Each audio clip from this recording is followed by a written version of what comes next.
तो आज हम लोग कॉमन साइज स्टेटमेंट के बारे में जानेंगे। कॉमन साइज स्टेटमेंट में हम लोग common size income statement and common size balance sheet को निकालने के लिए भी सीखेंगे। पहले हम ये जान लेते हैं कि कॉमन साइज स्टेटमेंट होता क्या है। तो कहता है common size statement is a statement in which all the items are represented in the percentage form on the basis of a common base। Common size statement में हम एक कॉमन बेस को लेते हैं जिसके आधार पर जितने भी आइटम्स होते हैं प्रॉफिट एंड लॉस के और बैलेंस शीट के, उसे हम परसेंटेज के रूप में कन्वर्ट करते हैं। यह एक ऐसा वित्तीय विवरण है जिसमें एक समान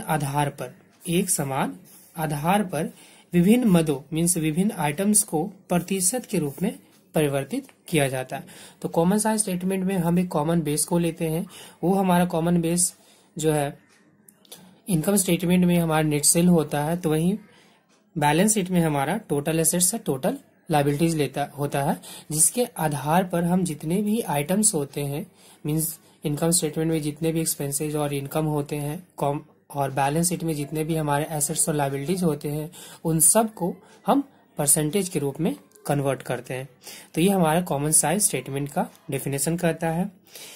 एग्जाम्पल में है कि बैलेंस शीट में हम कॉमन साइज में बदलने के लिए टोटल एसेट्स और टोटल लायबिलिटी को बेस लेते हैं, तो वहीं प्रॉफिट एंड लॉस स्टेटमेंट में हम टोटल नेट सेल को बेस के रूप में यूज करते हैं।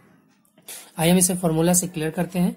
तो फॉर्मूला में कहता है for profit and loss statement में अगर हमें कॉमन साइज परसेंटेज निकालना होता है तो हम एक्सपेंसेज या इनकम्स को लेते हैं, उसे 100 से मल्टीप्लाई करते हैं, देन नेट सेल को बेस मानकर हम सारे को नेट सेल से डिवाइड कर देते हैं, तो हमारा कॉमन साइज परसेंटेज निकल आता है। तो कॉमन साइज परसेंटेज का फॉर्मूला हो गया रेवेन्यू मीन्स जितने भी रेवेन्यू है वो एंड एक्सपेंसेज। तो या तो हम सिर्फ एक रेवेन्यू लेंगे या फिर हम सिर्फ एक्सपेंस को लेंगे into 100 divided by net cell.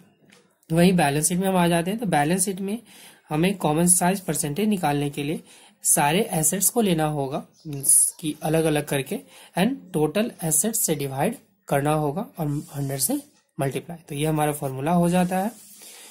ठीक उसी तरह से अगर हमें लायबिलिटीज में कॉमन साइज परसेंटेज को निकालना है तो each items of liabilities divided by total liabilities into 100। अब हम कॉमन साइज स्टेटमेंट के प्रकार के बारे में बात करते हैं। तो कॉमन साइज स्टेटमेंट के दो प्रकार होते हैं, कॉमन साइज इनकम स्टेटमेंट और common size profit and loss statement, और दूसरा है हमारा कॉमन साइज बैलेंस शीट। तो कॉमन साइज इनकम स्टेटमेंट कहता है हमारा a statement in which net sales assumed as 100 and all the items of profit and loss statement are represented in percentage। means common size income statement में हम net cell को 100 मानते हैं और उसके जितने भी आइटम्स होते हैं उन सबको परसेंटेज में कन्वर्ट करते हैं। यह एक ऐसा विवरण है जिसमें शुद्ध विक्रय की राशि को 100 मान लिया जाता है और आय विवरण की सभी मदों को उसके प्रतिशत के रूप में दिखाया जाता है। कॉमन साइज बैलेंस शीट का डेफिनेशन कहता है a statement in which total liabilities और total assets are taken as 100 and all the items of asset side as well as liability side are represented in percentage form. Means कि यह एक ऐसा विवरण होता है जिसमें कुल संपत्तियों या कुल दायित्वों को 100 माना जाता है और उसके संपत्ति या दायित्व पक्ष के जितने भी मद होते हैं मीन्स जितने भी आइटम्स होते हैं उन सभी को हम परसेंटेज के रूप में शो करते हैं। तो ये हमारा हो गया income size common size income statement and common size balance sheet. अब हम फॉर्मेट की बात कर लेते हैं। तो यहाँ पर हमारा common size statement of profit and loss है हमारा। तो कॉमन साइज इनकम स्टेटमेंट बिल्कुल ही कंपैरेटिव इनकम स्टेटमेंट की ही तरह होता है, लेकिन इसमें सिर्फ हमारे 3 खाने ही होते हैं, 3 कॉलम्स होते हैं। पहला हमारा पर्टिकुलर का कॉलम, दूसरा हमारा एब्सोल्यूट अमाउंट का कॉलम एंड तीसरा हमारा percentage of net cell means percentage का कॉलम। इसमें हम लोग एब्सोल्यूट चेंज को नहीं लेते हैं, यहाँ पर हम सिर्फ एब्सोल्यूट अमाउंट को लेते हैं एंड उसका परसेंटेज निकालते हैं नेट सेल के रिस्पेक्ट में। तो ये पूरा का पूरा जो हमारा फॉर्मेट होता है वो बिल्कुल इनकम स्टेटमेंट की तरह ही होता है, means profit and loss statement की ही तरह होता है, जिसमें कि हमारा पहला आइटम जो होता है वो revenue from operation means net cell होता है और सेकंड आइटम है हमारा अदर इनकम। जब हम इन दोनों को जोड़ते हैं तो हमारा टोटल रेवेन्यू निकल जाता है। तो हमें ध्यान रखना होता है कि हम टोटल रेवेन्यू को हम नेट सेल नहीं कहेंगे, जो हमारा रेवेन्यू फ्रॉम ऑपरेशन है हम सिर्फ उसे ही बेस लेंगे और हम परसेंटेज को कैलकुलेट करेंगे। फिर हम सारे एक्सपेंसेज को लेते हैं, cost of material consumed, purchase of stock in trade, change in inventories, work in progress, employees benefit expenses, finance cost, depreciation amortisation expenses and any other expenses. इन सारे एक्सपेंसेज को जोड़कर हम टोटल एक्सपेंसेज को calculate कर लेते हैं, उसका हम परसेंटेज निकालते हैं। अब जैसे ही हम टोटल इनकम में से हम टोटल एक्सपेंस को घटाते हैं, हमारा नेट प्रॉफिट बिफोर टैक्स आता है, जिसमें कि हम टैक्स को घटाने पर हमारा प्रॉफिट आफ्टर टैक्स आ जाता है। अब इन सारे आइटम्स को हमें परसेंटेज में कैलकुलेट करना होता है, जो कि हम इस फॉर्मूले का बेस पर करते हैं। इसमें हम जितने भी आइटम्स होते हैं उसे लेते हैं और टोटल नेट सेल को हम हम उसे डिवाइड करके 100 से मल्टीप्लाई कर देते हैं, तो हमारा परसेंटेज ऑफ नेट सेल निकल कर आ जाता है। तो ये तो हो गई हमारी कॉमन साइज इनकम स्टेटमेंट की बात। अब हम बात कर लेते हैं कॉमन साइज बैलेंस शीट के फॉर्मेट की। तो इसमें भी बिल्कुल कॉमन साइज इनकम स्टेटमेंट की ही तरह होता है, जिसमें कि पहला हमारा पर्टिकुलर का कॉलम, एब्सोल्यूट अमाउंट का कॉलम एंड परसेंटेज का कॉलम होता है। ठीक है, तो परसेंटेज के कॉलम में हम टोटल एसेट्स या टोटल लायबिलिटीज को परसेंटेज के बेस के रूप में लेते हैं। तो यहाँ पर हमारा जो पहला होता है वो इक्विटी एंड लायबिलिटी होता है। इक्विटी एंड लायबिलिटी में पहला हमारा हेड शेयर होल्डर्स फंड होता है। शेयर होल्डर फंड में दो हेड होते हैं हमारे, share capital and reserve and surplus. Second head में हमारा नॉन करंट लायबिलिटीज होता है। नॉन करंट लायबिलिटी में हमारे long term borrowings and long term provisions आते हैं। लॉन्ग टर्म बोरोविंग्स मीन्स जो लंबे अवधि के लिए लोन लिए गए हों, जैसे कि हमारा डिवेंचर हो गया। थर्ड में हमारा करंट लायबिलिटीज आता है, जिसमें कि हमारा short term borrowing and provisions, trade payable and other current liabilities आता है। तो इन सारे का जो टोटल होता है उसे ही हम बेस के रूप में लेते हैं और हम परसेंटेज निकालते हैं। ठीक उसी तरह से एसेट साइड भी हम लोग करते हैं। एसेट साइड में हमारा दो हेड होता है, non current assets and current assets. Non current assets जो होता है वो fix assets, non current investment and long term loans and advances में बना हुआ होता है। फिक्स एसेट्स में हमारा tangible assets and intangible assets आता है। टेंजिबल एसेट्स में हमारे जितने भी फर्नीचर हो गए, व्हीकल्स हो गए, बिल्डिंग्स हो गई, लैंड हो गया, इक्विपमेंट हो गया, मशीनरी हो गए, ये सारे हमारे टेंजिबल एसेट्स में आते हैं। जबकि इनटेंजिबल एसेट्स में हमारा गुडविल, पेटेंट कॉपीराइट होता है। नॉन करंट इन्वेस्टमेंट की बात कर लें तो वो इन्वेस्टमेंट जो लंबी अवधि के लिए किए गए हों। And long term loans and advances वो लोन से होते हैं या वो एडवांसेज होते हैं हम जो लंबी अवधि मीन्स मोर देन 1 ईयर के लिए देते हैं। करंट एसेट्स में हमारा current investment, inventories means stock, trade रिसीवल में हमारा डेटर प्लस बिल्स रिसीवल दोनों होता है। Short term loans and advances जो 1 साल से कम के लिए दिया जाता है वो शॉर्ट टर्म लोन्स एडवांसेज होते हैं। कैश एंड कैश इक्विवेलेंट और अदर करंट एसेट्स। तो इन सब का जो टोटल होता है हम उसे बेस के रूप में लेते हैं और हम परसेंटेज को कैलकुलेट करते हैं। चलिए, तो ये तो हो गया हमारे थ्योरी वाले पार्ट। चलिए अब हम एक कुछ प्रैक्टिकल बनाते हैं। प्रैक्टिकल बनाने के लिए हम कुछ क्वेश्चंस लेते हैं। तो यहाँ पर हमने एक क्वेश्चन लिया है, क्वेश्चन नंबर 7, जिसमें कि बोला जा रहा है prepare a common size income statement. हमें एक कॉमन साइज इनकम स्टेटमेंट बनाने के लिए बोला गया है और हमारे पास 13 एंड 14 का फिगर दिया हुआ है, जिसमें कि सेल्स है हमारा 4 lakh and 5 lakh, cost of goods sold है हमारा 2 lakh and 3 lakh, administration expenses हमारा 40,000 एंड 1 लाख, अदर इनकम है हमारा 20,000 30,000 एंड इनकम टैक्स है हमारा 60,000 एंड 30,000। तो चूंकि इसमें हमें कॉमन साइज इनकम स्टेटमेंट को बनाने के लिए बोला गया है, तो हम इसमें सबसे पहले कॉमन साइज इनकम स्टेटमेंट का फॉर्मेट खींच लेते हैं। तो यहाँ पर हमने कॉमन साइज इनकम स्टेटमेंट का एक फॉर्मेट खींच लिया, जिसमें कि हमने एब्सोल्यूट अमाउंट और परसेंटेज ऑफ नेट सेल को लिया। चूंकि हमें यहाँ पर 2 इयर्स मीन्स 13-14 के लिए बनाने के लिए लिया गया, तो हमने एब्सोल्यूट अमाउंट में 13-14 2 साल का एंड परसेंटेज में हमने 2 साल का लिया है। बिल्कुल पुराने वाले फॉर्मेट की ही तरह है हमारा। पुराने वाले फॉर्मेट में हमने सिर्फ 1 साल के लिए यहाँ पर खींचा है, जिसमें कि हमने 1 साल के लिए एब्सोल्यूट अमाउंट और 1 साल के लिए परसेंटेज लिया है। जबकि क्वेश्चन में हमें 2 साल दिया गया था, तो इसलिए हमने यहाँ पर 2 साल के लिए एब्सोल्यूट अमाउंट 13-14 एंड 2 इयर्स के लिए हमने परसेंटेज का कॉलम खींचा। अब हम क्वेश्चन बनाना शुरू करते हैं। तो क्वेश्चन में हमारा सेल्स दिया हुआ है पहला, तो पहला जो हमारा हेडिंग होगा वो होगा सेल्स का। सेल्स में हमारा absolute amount 4 lakh and 5 lakh दिया हुआ है।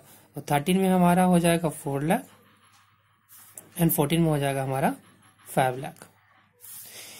इन दोनों का परसेंटेज होगा वो 100 रहेगा। सेल्स का परसेंटेज हमेशा 100 होता है। सेकेंड वाले आइटम में हमारा अदर इनकम होता है, तो अदर इनकम में हमारा 20,000 एंड 30,000 दिया हुआ, तो हम यहाँ पर 20,000 एंड 30,000 को ले लेते हैं। 20,000 एंड 30,000 का अब हमें परसेंटेज निकालना है, तो 20,000 एंड 30,000 का परसेंटेज निकालने के लिए हम यहाँ पर 20,000 का परसेंटेज निकालने के लिए हम अमाउंट मीन्स इनकम को लेंगे 20,000 into 100 divided by net cell 4 lakh. Net cell को हमें बेस लेना है, तो ये हमारा आ जाएगा 5% एंड 30,000 का हो जाएगा हमारा 30,000 into 100 divided by 5 lakh. 30,000 into 100 divided by 5 lakh, ये हो जाएगा हमारा 6%। अब हम टोटल कर लेते हैं इसका। तो यहाँ पर हमारा टोटल इनकम हो जाएगा 4,20,000 एंड 5,30,000 का। तो 4,20,000 5,30,000 हमारे यहाँ पर परसेंटेज हो जाएगा 4,20,000 का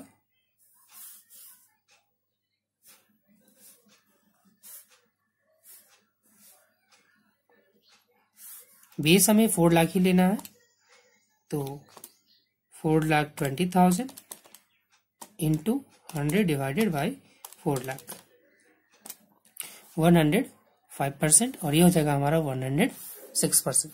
तो इस तरह से हमने टोटल इनकम निकाल लिया। अब हमें एक्सपेंसेज को निकालना है। एक्सपेंसेज,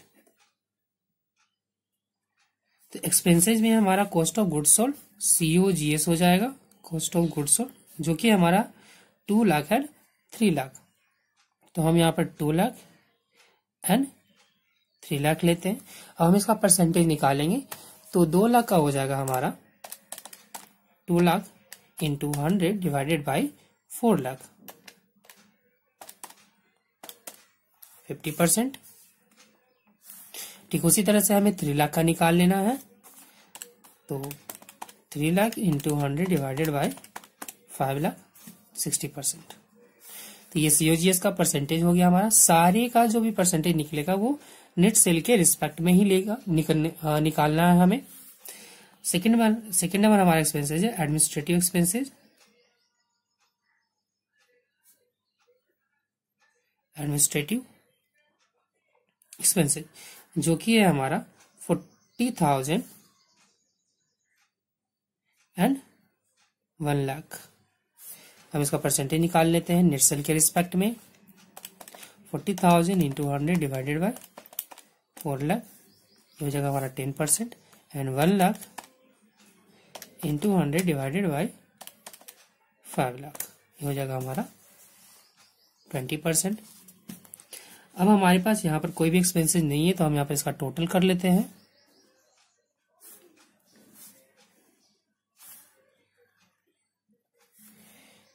$2,40,000 एंड 4 लाख, 60% एंड 80% का टोटल हो जाएगा हमारा। अब हम यहाँ पर नेट प्रॉफिट निकाल लेते हैं। तो यहाँ पर हमारा नेट प्रॉफिट बिफोर टैक्स हो जाएगा टोटल इनकम। 3 नंबर आइटम में से हमें टोटल एक्सपेंसेस को घटा लेना है। तो 4,20,000 में से 4,20,000 माइनस 2,40,000 हो जाएगा हमारा 1,80,000 का, एंड 5,30,000 माइनस 1,30,000। तो ये हो गया हमारा नेट प्रॉफिट बिफोर टैक्स। अब हमें इसका परसेंटेज निकालना है। तो 1,80,000 into 100 divided by 4 lakh, 45%, and 1,30,000 into 100 divided by 5 lakh, 26%। तो हमारा नेट प्रॉफिट बिफोर टैक्स 1,80,000 आया, जो कि नेट सेल के रिस्पेक्ट में है 45%, एंड 14 का आया हमारा 1,30,000, जो कि नेट सेल मीन्स 5 लाख के रिस्पेक्ट में है हमारा 26%। अब इसमें से टैक्स को घटा देते हैं, लेस टैक्स, जो कि हमारा 60,000 and 70,000, 60,000 70,000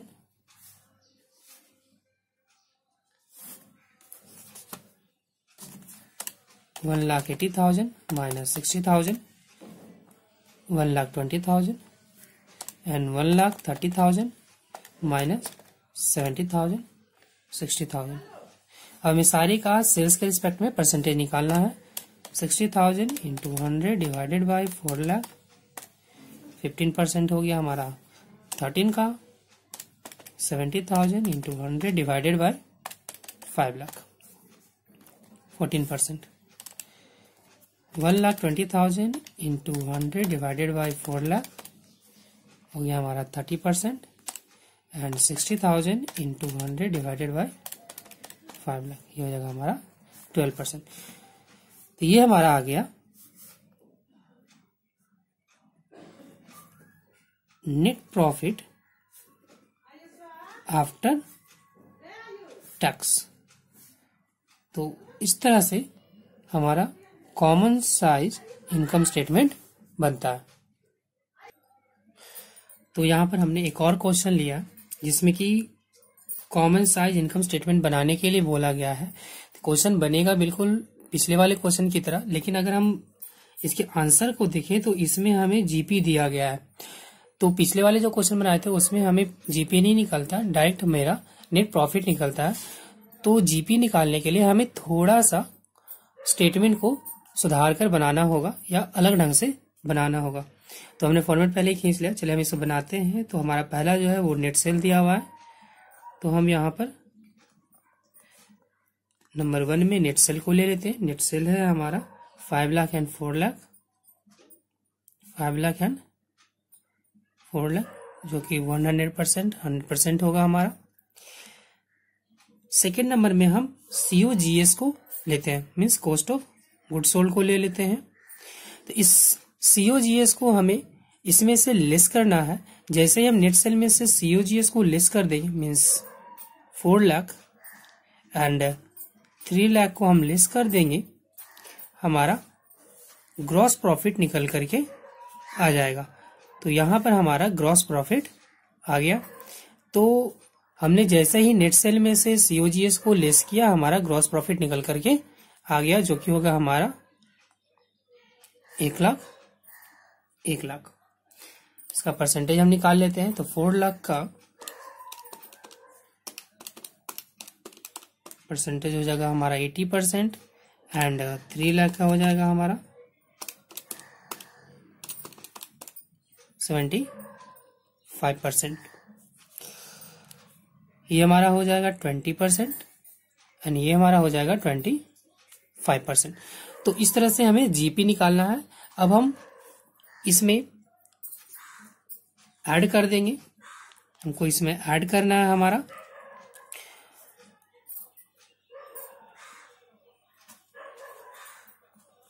operating and non operating income. Operating and non operating income. तो operating and non operating income में हमारा सिर्फ इनकम फ्रॉम इन्वेस्टमेंट है, जो कि हमारा है नॉन ऑपरेटिंग इनकम। तो इस नॉन ऑपरेटिंग इनकम को हम जोड़ देते हैं, तो हमारा है इनकम फ्रॉम इन्वेस्टमेंट, जो कि हमारा 40,000 एंड 60,000, 40,000 एंड 60,000। इसका परसेंटेज होगा 40,000 into 100 divided by 5 lakh, 8%, and 60,000 into 100 divided by 4 lakh, 15%। और हम इसमें लेस कर देंगे। इसके बाद हमें इसमें से लेस करना है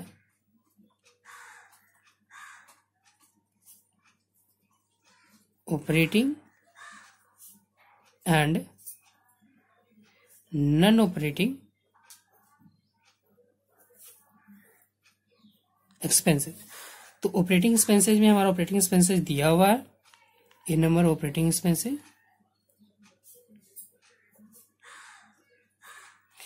जो कि है हमारा 60,000 एंड 50,000, 50,000। एंड नॉन ऑपरेटिंग में हमारा डिप्रिसिएशन होगा,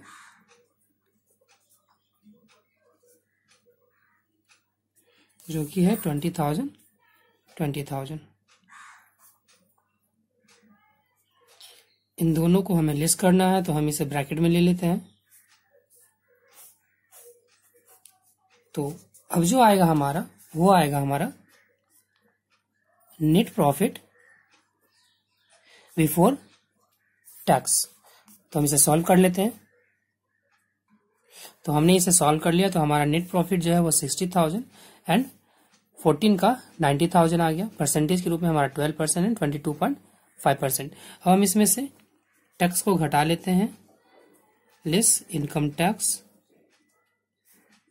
इनकम टैक्स। इनकम टैक्स था हमारा 12,000 एंड 80,000। इसका परसेंटेज होगा 12,000, 12,000 into 100 divided by 5 lakh, 2.4%, 18,000 into 100 divided by 4 lakh, 18,000 into 100 divided by 4 lakh, 4.5%। हम इसे लेस कर लेंगे, तो हमारा आ जाएगा नेट प्रॉफिट। तो ये हो जाएगा हमारा 60,000 माइनस 12,000, 48,000 का हमारा प्रॉफिट आ गया। 48,000 into 100 divided by 5,000, 48,000 into 100 divided by 5 lakh, 9.6%, and 90,000 minus 18,000, ये हो जाएगा हमारा 72,000।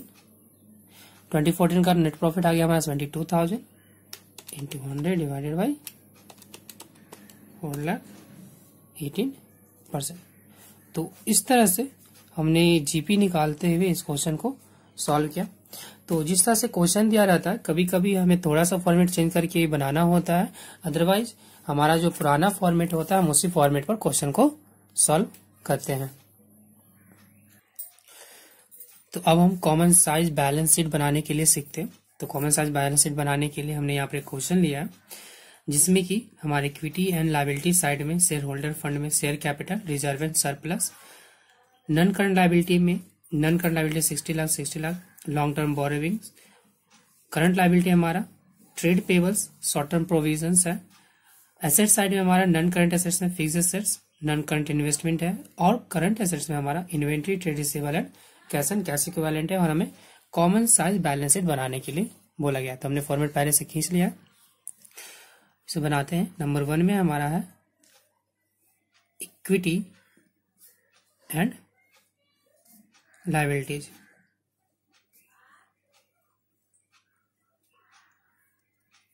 तो लिक्विडिटी एंड लायबिलिटी साइड में हमारा पहला जो होगा वो होगा share holders fund.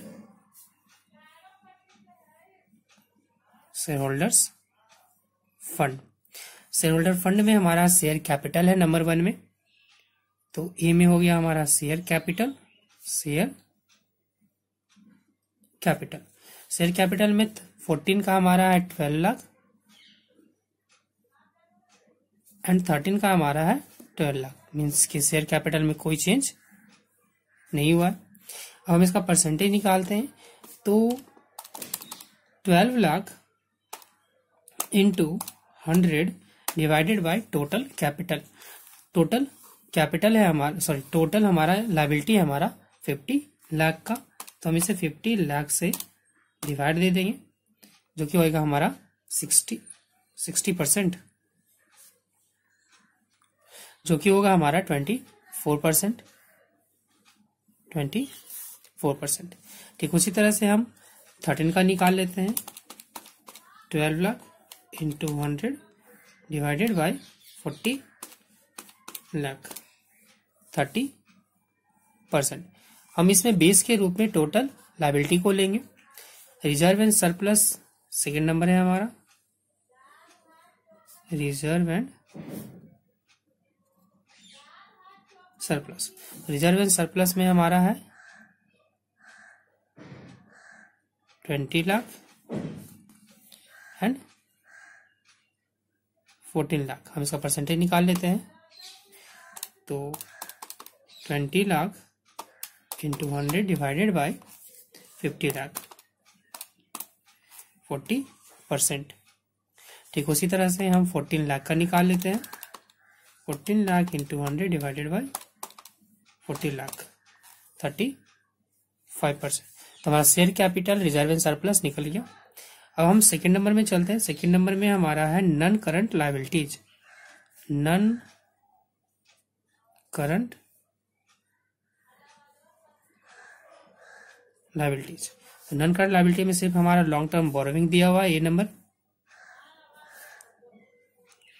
Long term borrowings, जो कि हमारा है 6 लाख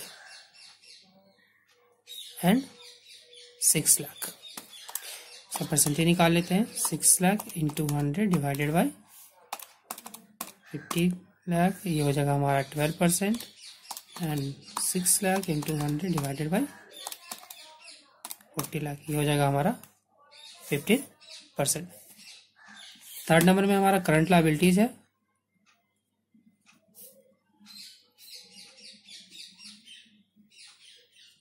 करंट लायबिलिटी में हमारा है 2, एक है हमारा ट्रेड पेबल्स एंड बी है हमारा short term provisions. Trade payable है हमारा 10 लाख एंड 6 लाख का, 10 लाख एंड 6 लाख का, और शॉर्ट टर्म प्रोविजन है हमारा 2 लाख एंड 2 लाख। चलिए हम इसका परसेंटेज निकाल लेते हैं। 10 lakh into 100 divided by 50 lakh, ये हो जाएगा हमारा 20%, एंड 6 लाख का होगा हमारा 15%। 2 लाख का निकाल लेते हैं। 2 lakh into 100 divided by 50 lakh, ये हो जाएगा हमारा 4%। 2 lakh into 100 divided by 40 lakh, ये हो जाएगा हमारा 5%। तो हमने total equity and liability side का टोटल करना है हमें।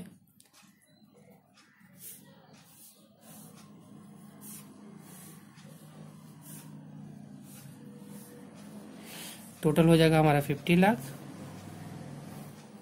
और ये हो जाएगा हमारा 40 लाख। ये 100% एंड ये हमारा 100%। अब हम सेकेंड नंबर में आते हैं। तो सेकेंड नंबर में जो है हमारा वो है एसेट्स। तो एसेट्स को कर लेते हैं। एसेट्स में हमारा पहला जो है वो है नॉन करंट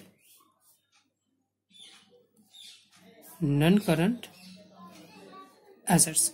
नॉन करंट में हमारे पास 2 एसेट्स हैं, फिक्स्ड एसेट्स जो कि हमारा 15 lakh and 16 lakh, 15 lakh and 16 lakh.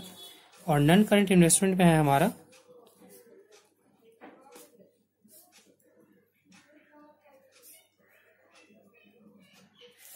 12 lakh and 8 lakh.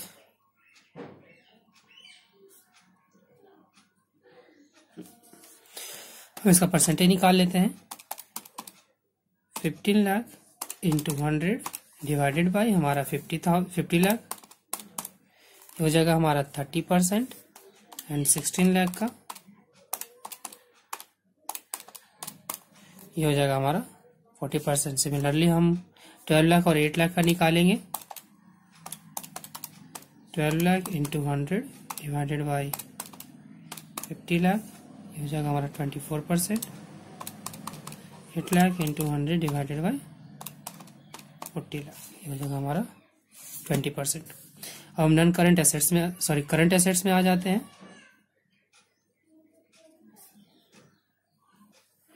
तो करंट एसेट्स में हमारे पास 3 आइटम्स दिए हुए हैं। ए नंबर में हमारा इन्वेंट्री जो कि है 12 lakh 50,000 and 9 lakh 20,000। B number में हमारा है ट्रेड रिसीवेबल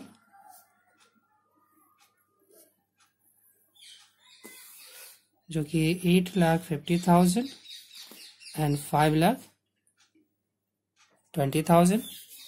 एंड लास्ट है हमारा कैश एंड कैश इक्विवेलेंट्स, ये है हमारा 2 लाख एंड 1,60,000।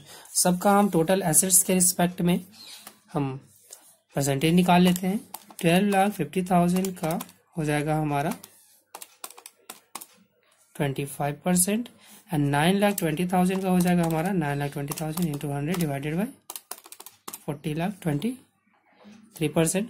ठीक उसी तरह से 8 लाख 50,000 5 लाख 20,000 का हमको निकालना है। 8 lakh 50,000 into 100 divided by 50 lakh जो कि हमारा टोटल एसेट्स है, हो जाएगा हमारा 70%।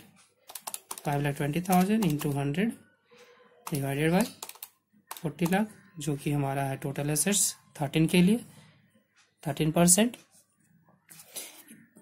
अब हम 2 लाख और 1,60,000 का निकाल लेते हैं। तो 2 लाख का हो जाएगा 2 lakh into 100 divided by 2 lakh into 100 divided by 4%, हो जाएगा हमारा 4%। एंड 1,60,000 का 1,60,000 इंटू 100 डिवाइडेड बाई 40 लाख 4%। तो हम इसका टोटल कर लेते हैं।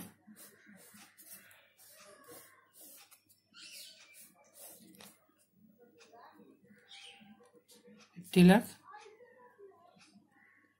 40 लाख 100% एंड 100%। तो इस तरह से हमें कॉमन साइज बैलेंस शीट बनाना है जो कि बिल्कुल ही सिंपल है। अगर आपको कॉमन साइज बैलेंस शीट पहले से बनाकर नहीं दिया हुआ तो हम पहले हम एक बैलेंस शीट बना लेंगे, फिर हम उसे कॉमन साइज बैलेंस शीट में कन्वर्ट करेंगे।